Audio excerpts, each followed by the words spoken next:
Don't be in a rush. You won't lose anything. Yes, there are windows of opportunity that open and close, but the big things in life, you're never going to lose those opportunities. What you're destined to do, it will come around. Take a deep breath and be comfortable in your own skin. What are you getting after? What seeds are you planting? What are you overcoming? Think big. Think even bigger. Take some risks. God's got your back. Go for it. Don't hold back. Don't ever have regrets in your life. Go fail. Go grow from those things. Live your life. Your identity is not defined by your successes or your failures. If you're not happy where you're at, you won't be happy where you're going. Choose to do the things that will make you the person you want to be, that will make you a better person next week and next year. You're going to have to leave some things you're actually good at behind so that you can find what you're wired for, what you're born for. Being a world-class entrepreneur is being in every area of life excellent. It is the little things that are so easy not to do. The best thing that you can do is assume the best in people. I want people around the world to believe they can do something great with their life. If I build the biggest business, but I destroy my physical body and I lose my health, I don't think that's success. While you're on the journey climbing to success, never forget the things that matter most. If you like this episode, be sure to hit the subscribe button. This is part 2 of our interview with Malcolm du Plessis. What brought you out to Nashville? You mentioned you recently moved to Tennessee. The story of my moves, I've lived in 4 cities in my life. The momentum of my life moved that way. I moved to Nashville because I've worked and consulted in music business in Nashville for literally 21 years before I moved here. And it just became time to come here. I have a relationship. I've worked for 8 years with United Pursuit. It's a young musical initiative based in Tennessee.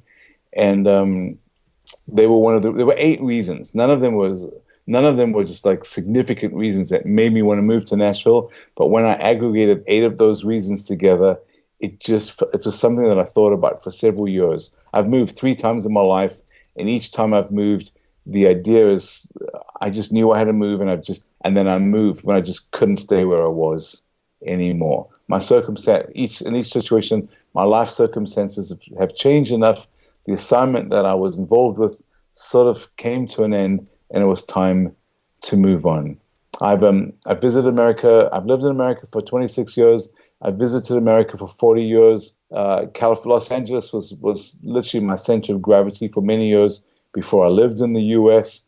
I've noticed in the 25 years that I've lived here that our cultures are changing, and in many ways, the West Coast had become more like the South than I knew in the first years when I visited America. And the South had become a little bit edgier because young millennial Southern kids were just sick of what they saw as the fakeness of their parents' generation. And it was just an attitude and a more of an African attitude of being outspoken and being wild that I was seeing here, where California had become more politically correct and more careful. So that was one of my 8 reasons. Wow, I actually resonate with some of that. I've been living in the southern states for probably about 7 years. Research Triangle area, a lot of diversity, complete melting pot, and it's really refreshing to see. You mentioned United Pursuit, how small this world is. The song, one of Will Regan, I guess it was also with United Pursuit, album called Endless Years that came out in 2012. That album was probably the most spiritually impactful and restorative musical albums that I've ever heard in my entire life. Wow. 100%. The song Pilgrim Days, in my darkest time in life, I would legitimately have demonic attacks coming upon me at night, and I would blast that song and just feel like there was a bubble of safety around me. It was really impactful for me. That song led me to a lot of restorative activities. Well, I know United Pursuit, and they are well.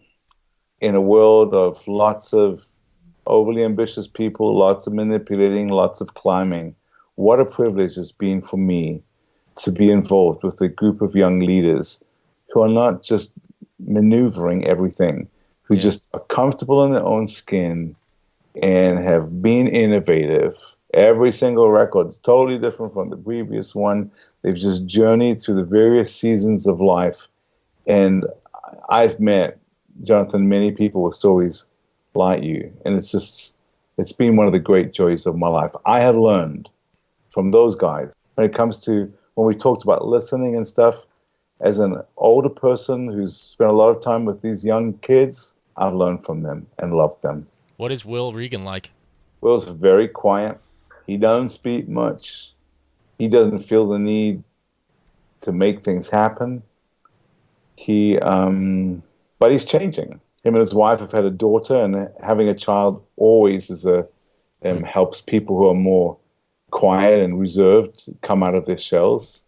He's also realizing that he's had 10 years of being involved with his stuff, and he's evolving into a season where he wants to help others. So Common Hymnal, we made this record, and Will produced it. Will's come and served my project, my community. I tell you what, in a sacrificial way that I don't know that he knows how significant it's been. And he's just come amongst my crowd of friends and given to them, supported them, and loved on them. And I'm so proud of him. But he's very quiet. And the beauty of his quietness is in a world where it's very easy for music to be quite manipulative and people to push too hard and to be too loud and too wild. The first time I ever saw Will leading an event, he went and he played a G chord on his guitar, and he played it for like 10 minutes and waited for everybody in the room to just get over all their huffing and puffing, take a deep breath and chill, and then sang a simple song. And he had 8,000 people eating out of his hands. It's the question you asked earlier. Human ingenuity can often, and human zeal can often be so counterproductive. There's something wonderful about a drive that's where we just want to be who we are, with the quiet internal knowledge that who we are can actually make a difference. We don't need to go into overdrive to actually do something constructive in this world. That's so powerful. That's such a restful statement. You should get Will to come. I don't think he likes to do podcasts. He's a quiet guy, but he's a deep well, I'll tell you that. Wow. Beautiful wife, cute little girl, Coco, and in an important season of life. Those guys have, for 10 years, were the young kids who, they literally pioneered. Mm-hmm. They went and made a rough and ready project in their living room. Nobody had done that at the time. And he innovated in a simple way and made an impact literally around the world. And they've done that time and time again. In many ways, Common Hymnal has been activated my relationship with United Pursuit because I've watched these young guys build a very healthy community. Instead of people being together around what they believe, they're together around how they can trade skills and share with each other and help each other fulfill their own individual missions. I took them to the record companies 8 years ago, and the record companies that I presented them to said, well, who's they covering? And I said, their parents are in the community. Most young people are escaping their parents, are trying to recover from their parents. How wonderful when young people want to be in community with all of their parents. That's wonderful.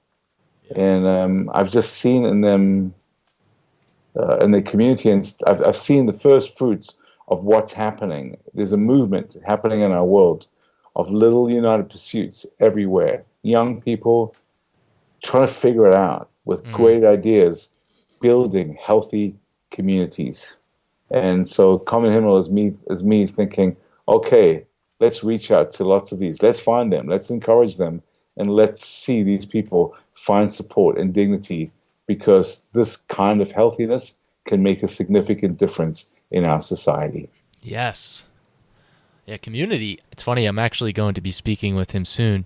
If you've been burned in community, the only way to heal from that wound is in community. Absolutely. And I was blown away. I had never heard that before. I was like, yeah, whatever, I don't believe you. But when he said it, I was like, oh, man. I gotta time to go. I was like, all right, gotta do it, gotta implement.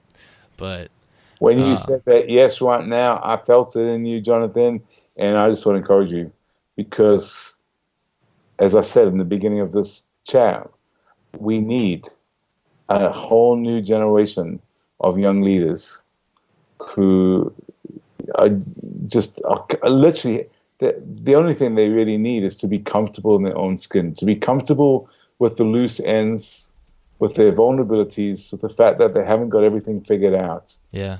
Because that kind of honesty is catalytic. We need that in our world. Honesty. Yeah. Huge. Yeah. And I met a guy in line and I said, hello, nice to meet you, and, we just started chatting in line, and it turns out that he moved here from India. His name is Shreyas, and he moved here probably 5 years ago, went to UVA, and now he's working as an investor for Duke University's. He handles a lot of their investments. And we went out to lunch just last week, and one of our catalyzing points was conversations with others around honesty are very attractive versus performing. When you mention Will's just presence versus pretense in his performing, he's not performing, and no. The impact of simply not performing in your quote unquote performance or in your way of showing up in the world in honesty is so much more impactful, I think, than you were mentioning trying to whether make something happen or just being overzealous. And I really like that you brought that up and shared that about Will. That was all very impactful. So thank you. Fine line, and it's very easy for us to lose the plot. It's very easy to be so positive and to be so fake, to try help God fulfill his mission that we're actually not real. But pretty much most people around are just dealing with stuff. There's very, as someone who people tell secrets to, I probably know 3,000 secrets. I can tell you that there's a lot of people in this world who appear to be really successful and really together who are struggling. And if they just knew that they could be themselves wherever they went, not only would it be easier for them to just live in their own skin, but it would be easier for them to make a transformation in the world, because people are struggling. And one of the lovely things about United Pursuit's impact, I think, in Americans, and has been honest songs that don't always resolve. They don't always say, once I was this and now I'm crazy good at this. Wow. Songs that entertain a lack of resolution, but the faithfulness of a dependable God, even when my life is not working out great. What was it that you said earlier? You said life happens in the tension. Truth is what happens in conflict. Contradictions are the seedbed for innovation, for meaning, for purpose. There's very little that's easy. There's very little cookie cutter in this world. Yeah, I'm gonna have to go back and re-listen to what you just said, because it's a lot to digest in the moment. What you're saying, are you saying that truth is unresolved often, or that is where truth can be found? Real truth is found in the tension between contradictions or concepts that are fighting with each other. It's in the unresolvedness when we say, pick up your cross and follow me and die, but have life abundantly. How do we resolve that? It's in the tension between those two things that we can live well and healthily. There's just tensions. We don't resolve them. We wake up every day with these conflicts in our lives. I work. You can hear, if you listen to some of the things I said, I'm a protester. I'm a radical thinker, and I'm very much against status quo. But I work in the institution. I have a life in the infrastructures that I'm somehow challenging, and the people that I've consulted for in my life have embraced me mysteriously. I don't understand it, to be honest, but have embraced me as someone who challenges a lot of the things that they do, but they know that I really respect them and I'm loyal to them. I absolutely love them and know they're sincere and good people, but we're able to have a relationship that's absolutely contradictory. Where I've worked often, I'm a connector with people who are in leadership in business, and oftentimes I've done that with people whose the things that they do, I'm thinking, I don't know if that's a good idea, but they absolutely know my love for them, and we work through stuff. And there's very little resolution. There's very few of the people that I've consulted for in my life that can do many of the things that I would do or take my advice, to be honest. But they just have enjoyed to have me, and we've wrestled through things and we've not resolved them, but it's created a context in which all of us feel real and feel that we actually not living in denial. Wow. Wasn't necessarily always having answers. The genius of Jesus was often the questions he asked, not the answers he gave. So yes, truth is truth. I believe in absolute truth. But when the fellows said, this lady was misbehaving, we should stone her, Jesus didn't come up with a treatise on ethics. He turned the table and he said, you who haven't sinned, how about you lead the way? You cast the first stone. Yeah. At that moment, he didn't make a moral statement. He shone the spotlight on everyone, and he fulfilled the words of John the Baptist. Every valley was raised up, every mountain and hill was made low, and those that were righteous and those that were seemingly unrighteous all of a sudden stood on a level playing field, and that's where Christ is. Did he have an opinion about what was right and wrong? Yes. But how did he apply it? He applied it in a very genius, wise, crazy, awkward way.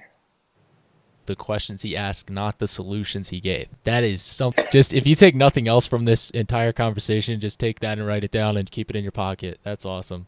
Just has a contradiction. But when people were broken and real about their brokenness, he got alongside them, put his arm around them, and took them on a journey. Those 12 fellows that walked with him, their lives were not resolved. And that's the beauty. This is a very spiritual episode for sure. Let's transition back to the topic of music. What do you poor old Common Hymnal got lost somewhere in the mix. Somewhere in there, yeah. Wonderful. What do you love about music? The truthfulness, if we're going to talk about truth, I don't really love music much at this time of my life because I've been so deeply involved with it. I believe in music. There's only really one aspect of music that I really love. And that's really, I guess I'm a one-trick pony. It's what we've talked about today. Give me a fragile song, a demo with a guitar and voice that's not perfectly in tune, that's just deeply drizzling in emotion, and you've got me. If you produce it and make it perfect and stuff, I respect it. I'm a producer. I've been involved in production my whole life. I respect it, but I'm not very drawn to when things are polished. But give me a song that's a real song that deals with real stuff, and I'm a blubbering idiot. I love music when it's real and it can cut through the human heart and tenderize the human soul. I feel that music struggles with that, and so I've worked in the profession of music, but I listen to the rough demos that I've collected over my life that was someone who wrote a song and it doesn't sound great, but it was very believable. I love music when I believe the person who's singing. I don't care what the genre is. I don't care if it's good or bad. Do I believe you? I guess I just feel that about life in general. If I'm with someone and they feel trustworthy and I believe them, they've got me hook, line, and sinker. A friend of mine who's an exceedingly successful person in pop music in America. We were talking 10 or so years ago on the phone, and I was asked by a certain company to ask him to do something, and he said he didn't want to do it. And then he said this phrase that just jumped out at me. He said, Mal, why is it? And he was not being a cynic. He's someone who was struggling with his faith. And he said, why is it that the only genre of music that is about a belief system very seldom feels believable? I never heard another word that conversation. I love music when I believe the person who's who's singing. I've loved United Pursuit Yeah. because I believe them. Do you think that's because of the unresolved endings? Yeah, it is. They're not trying too hard. The genius of Will Reagan is he's an old soul. He's not in a rush. He knows who he is. He knows what he was supposed to do with his life when he was 15 years old, and he's not anxious to make anything happen. And when you don't operate from a point of desperation, it's very believable. Hunger and desperation look very similar, but they're different. God doesn't need me, but he needs a hungry heart. When we're desperate and we try too hard, that's not necessarily attractive. But hunger is not necessarily striving or manipulating. That the curiosity that comes from hunger, we talked about it. That's where life is believable. Why then is operating from a place of generosity and encouragement so meaningful? I mean, because caring for others is intrinsically being human. Being a human being is intrinsically the beauty of the way God made us. Is community. It's the way we take care of each other. It's the way we stand with each other. It's the way that we're there for each other when we're in the moments in our life which are really tough. Generosity is something that makes us believable. One of the things I'm so impacted by in my community, my Common Hymnal community of songwriters, I work in music business. I've worked in it for a long time, and I've been involved in a lot of conflict resolution when people have different opinions about who wrote the song or who should get what percentage or who owns something. I've been involved in those a lot in my life. The community I'm involved with presently, today's generation, empathy, compassion, being kind to others is being embraced more by today's generation. So I get calls. I got a call the other day from one of the writers in my community who wrote a song, and she said it used a word and an image of one of the other songs of someone in our community, and she said, I'd like to give that person a percentage of the song. And I said, well, let me go listen to them. And I listened, and I just said, no, I think you're okay. I don't think you've really stolen the idea. But she said, but I really want to do it. At that moment, this girl was Emily that you had on your show the other day. Oh, wow. I love her. But at that moment, it was like, Emily, this is life, girl. This is real. And I haven't told the other guy yet, actually. But she volunteered there. And at that moment, I'm not the recipient. I'm not going to get that extra percentage, but I'm an eyewitness to the kindness. And I put down the phone and I just said, yes.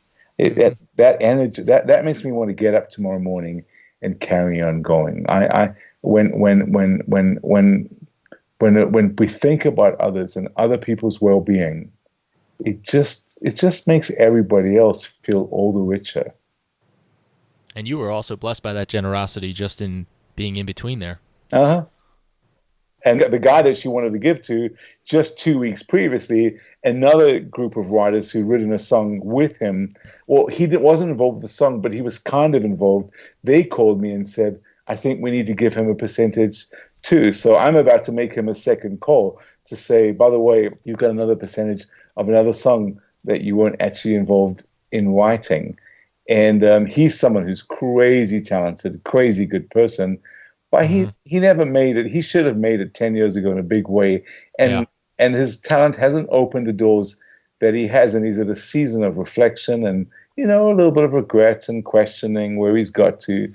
These efforts, these initiatives from other people, they just make life worth living. They make you look forward to tomorrow. I'm proud to be involved in a millennial generation, a millennial movement that's embracing character qualities that I don't know have been embraced all that readily a few years ago. I think it's beautiful. Awesome. So Mal, share your 3 most influential books. Particularly, I'm curious to focus on any themes of communication. 3 most influential books that have literally, I'll tell you honestly, the books that have literally shaped my life. I'm not proud of them, and so I'm going to answer the question honestly, because we've just been talking about honesty. Listening allows you to multitask. Let's say you're driving to work, you're running errands, cleaning up on a Saturday, whatever you're doing. And that's why I've reached out to audible.com. I became an Audible affiliate so you can get a free audiobook. I use Audible, tremendous selection. If you don't want to spend a monthly subscription to Audible, put in your name and email, at which point you can listen to that audiobook, keep it forever, and cancel your subscription before 30 days so that you don't get charged for a monthly subscription. This way you get a free book. Go to triplehaudiobook.com. That's HHHaudiobook.com. I'm going to answer the question honestly, called The Latent Power of the Soul by a guy called Watchman Nee. I have read it subsequently, and it's a very weirdly written book, to be honest. The thesis of that book, and I grew up in Africa, so I saw psychic and supernatural reality. So I'm just very aware of the supernatural in this world. And this book just talked about other religions relying, he used the metaphor astral projection, which is an Eastern discipline, where basically other religions, in order to affect change, it's all about it's emoting soulish power, human ingenuity. And whereas in Christianity, the fragrance of Christ is through human brokenness. And he used the metaphor of the lady that smashed the perfume jar and let and poured the fragrance in the room smelled beautiful through the brokenness. That book has impacted me and pretty much informed my entire life. And then a few days later, I read another book by the same guy, equally poorly written, very difficult to read, but the thesis was literally the same thesis from the other point. And it basically said that beauty is released in brokenness. Those 2 books have greatly affected me. What was that one called? The Release of the Spirit. 2 funny books. They're not they're not books you quote if you want to seem like a serious reader. I've heard of Watchman Nee. No, that's okay. Pretty. Just as you've picked up in the conversation, I'm just a great believer that in transformation, but not transformation through human forcefulness, but transformation when humans are real and broken and honest. And a similar spirit, and I don't know the name of the book that I read some years ago about the story of the Jesuit movement, but it basically covered the 4 foundation principles of the Jesuits, who literally went and built academic institutions all around the world. And the first foundational principle of the Jesuit movement was self-awareness. I'm from the third world. Life is not so glamorous where I grew up. In America, everybody dreams. The theology of America, in many ways, can feel like it's when you wish upon a star, all your dreams can come true, and everybody feels they're destined for greatness and they should have this and this and that. I didn't grow up being told that by my parents or by my culture. I grew up in a country where it's tough. Life's tough. You work hard, and then you die. And if you can do good stuff along the way, it can be really meaningful. So we very seldom have great disillusionments because we didn't achieve great stuff, because we don't have great illusions of turning the world upside down.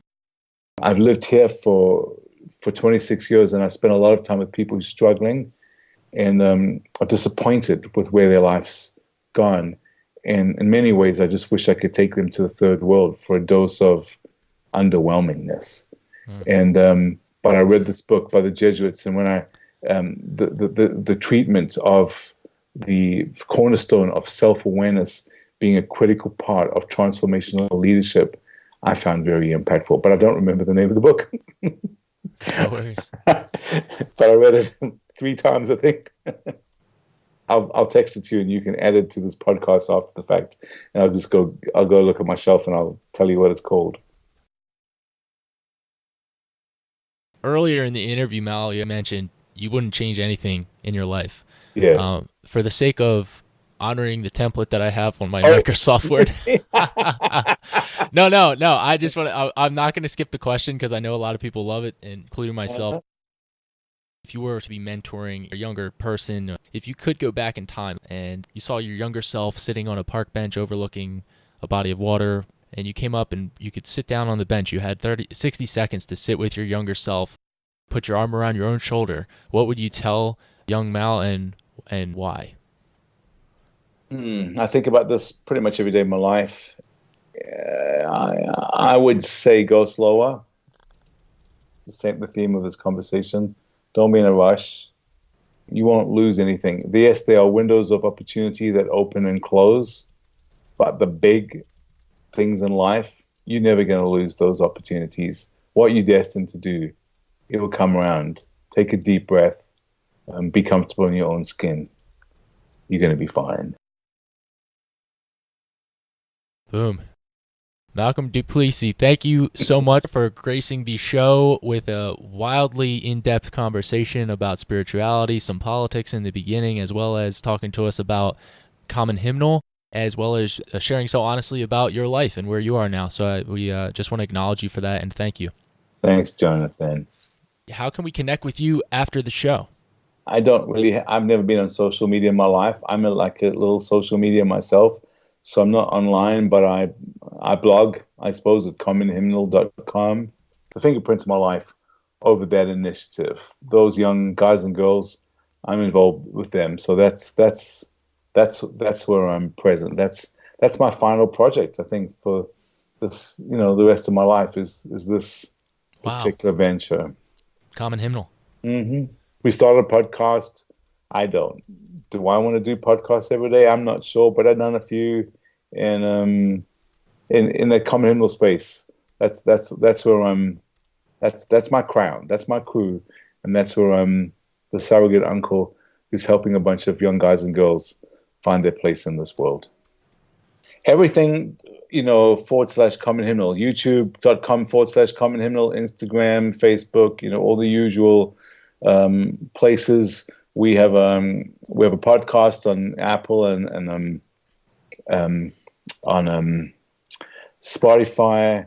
We have a lot of merch because our songs are dealing with real issues. So we're working with Carlos Rodriguez and Happy Givers, which is based in Puerto Rico, and we got a little merch endeavor which the profits, a major portion of the profits, are going to the rebuilding of